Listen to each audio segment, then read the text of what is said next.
Oke, assalamualaikum warahmatullahi wabarakatuh. Di kesempatan kali ini saya akan memberikan atau saya memainkan salah satu game yaitu Among Us, dan saya akan menjelaskan apa yang banyak diomongkan oleh orang sekarang, yaitu hukum tentang bermain Among Us atau apa ya, berita-berita yang banyak ditanyakan oleh masyarakat sekitar. Game Among Us ini penuh dengan peluang fitnah. Dan game ini juga ada impostor, dan saya mendengar dari postingan atau channel YouTube-nya MLI, dan disitu ada tweetan dari orang, yaitu ada kalau impostor itu sama dengan aim pastur, dan aim pastur itu sama dengan ane pastur gitu. Jadi ini adalah cocologi yang menurut saya itu apa ya, dibilang masuk akal ya nggak masuk akal, dibilang tidak masuk akal ada masuknya gitu. Jadi Anda bisa percaya, bisa enggak ya, kayaknya enggak sih, bukan ini adalah cocologi yang ngawur gitu. Dan di sisi lain ada cocologi, yaitu Among itu artinya kan Among itu diantara, Us itu US, itu Amerika katanya. Jadi kita ini adalah di antara Amerika kok, titisan Zionis. Aduh, gimana kalau ini benar-benar terjadi? Karena benar aplikasi ini buatan Amerika, bisa jadi dong kalau ini titisan Zionis. Dan Among Us ini dikenal sebagai game fitnah-fitnah. Ini ada di kontennya MLI, dikenal dengan game fitnah-fitnah. Sebenarnya tanpa adanya Among Us, kita ini warga Indonesia sudah suka memfitnah gitu. Jadi kita ini difasilitasi oleh game yang bernama Among Us. Nah begitu, tanpa adanya Among Us saja kita ini sudah fitnah-fitnah, sama tetangga, memfitnah sama temen.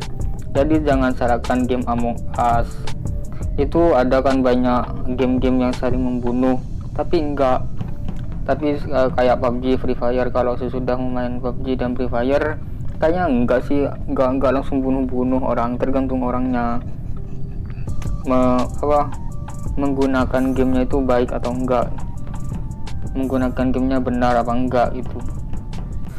Dan ini keresahan yang muncul di kepalaku ini kan Among Us tubuhnya itu mempunyai satu mata, dan Dajjal juga satu mata gitu.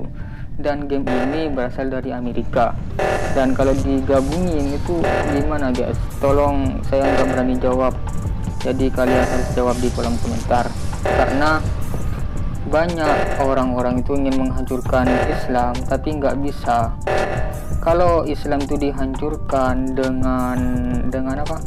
Dengan berperang atau dengan melabuhi lawan dengan tengkar, itu Islam itu pasti menang. Karena apa? Kekuatan Islam itu sangat banyak gitu. Orangnya semangat, apalagi di Indonesia. Lah, karena orang-orang tertentu yang tidak bisa menjatuhkan Islam itu tidak bisa, maka orang tersebut menggunakan cara lain, yaitu kita itu dirasuki oleh hal-hal yang bau-bau non-Islam. Contohnya kayak ini, tapi nggak tahu sih benar apa enggak. Kita dirasuki oleh kayak ada mata satu ini kan, Dajjal itu juga mata satu, Illuminati. Seperti kayak game PUBG itu kan sempat diharamkan karena apa? Kayak ada sejadahnya katanya sih. Kayak itu dulu kayak COC katanya itu ada Ka'bahnya di TH berapa gitu, ada Ka'bahnya diharamkan. Dan yang menjadi pertanyaan ini, apakah Among Us ini sebenarnya perlu diklarifikasikan oleh MUI atau siapalah yang ulama yang dipandang di Indonesia.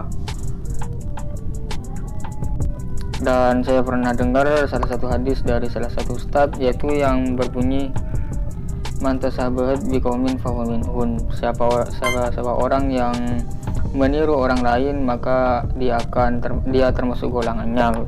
Dan di hari kiamat dia akan dibangkitkan oleh orang yang ada di golongannya itu, guys, katanya. Jadi gak tahu sih, komen di bawah buat teman-teman yang tahu. Dan menurut Habib Ja'far itu, jangan kalian menunggu MUI untuk menjelaskan atau mengklarifikasikan bahwa Among Us itu haram apa enggak. Jika kamu merasa marah-marah sendiri atau memfitnah-fitnah orang sendiri, maka itu kamu harus berhenti. Begitu. Jadi buat teman-teman yang merasa terbantu atau ada keresahan tersendiri di dalam otak kalian, jangan lupa komen di bawah yang baik, klik like and subscribe, dan selamat jumpa di video selanjutnya. Oke.